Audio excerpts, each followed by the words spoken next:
నమస్తే, welcome to SV6 news. నేను రాణి. దసరా విజయాలనిచ్చే విజయ దుర్గాదేవి పండుగ.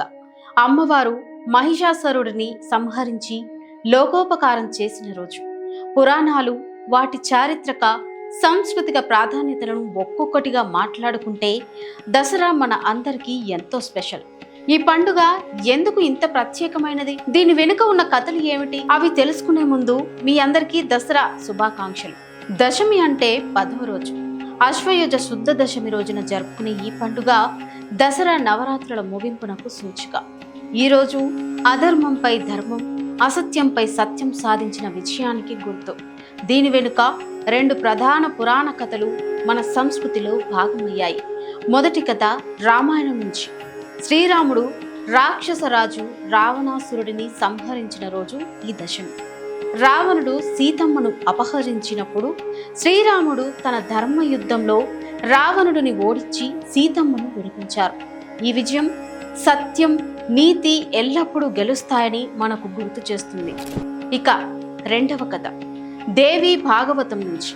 మహిషాసురుడు అనే రాక్షసుడు దేవతలను, ఋషులను హింసించినప్పుడు దుర్గాదేవి 9 రోజుల పాటు యుద్ధం చేసి దశమి రోజున అతన్ని సంహరించింది. ఈ విజయం శక్తి స్వరూపిణి అయిన దేవి శక్తిని, ఆమె భక్తులను రక్షించే దివ్యత్వాన్ని సూచిస్తుంది. ఈ 2 కథలు ఒకే సందేశాన్ని ఇస్తాయి. మంచి ఎల్లప్పుడూ చెడుపై విజయం సాధిస్తుంది. దశమి రోజు ఈ విజయాన్ని జరుపుకుంటూ మన జీవితంలో పాజిటివ్ ఎనర్జీని ఆహ్వానిస్తాం. దశమి కేవలం పురాణ కథలకే పరిమితం కాదు. ఇది భారతదేశ వ్యాప్తంగా విభిన్న ఆచారాలతో, సాంప్రదాయాలతో జరుపుకునే ఒక గొప్ప సాంస్కృతిక పండుగ. దసరా నవరాత్రులలో 9 రోజుల పాటు దేవిని ఆరాధిస్తారు. దశమి రోజున నవరాత్రి ఉత్సవాలకు ముగింపు పలుకుతూ అతి పెద్దగా సెలబ్రేట్ చేసుకుంటాం. తెలుగు రాష్ట్రాల్లో దసరా అంటే ఒక వైభవం. ఇళ్లలో బొమ్మల కొలువు పెడతారు. ఈ బొమ్మలు కుటుంబ సంప్రదాయాలను, కథలను ప్రతిబింబిస్తాయి. పిల్లలు, పెద్దలు కలిసి ఈ బొమ్మలను అలంకరిస్తారు. ఆనందంతో కథలు చెప్పుకుంటారు. మరో ముఖ్యమైన ఆచారం ఆయుధ పూజ. ఈ రోజున పనిముట్లు, వాహనాలు, పుస్తకాలను పూజిస్తారు. రైతులు తమ ట్రాక్టర్లను, విద్యార్థులు తమ పుస్తకాలను, కార్మికులు తమ పనిముట్లను దేవి సన్నిధిలో ఉంచి ఆశీస్సులు తీసుకుంటారు. ఇది కృషి, విద్య, శ్రమకు గౌరవం ఇచ్చే సంప్రదాయం.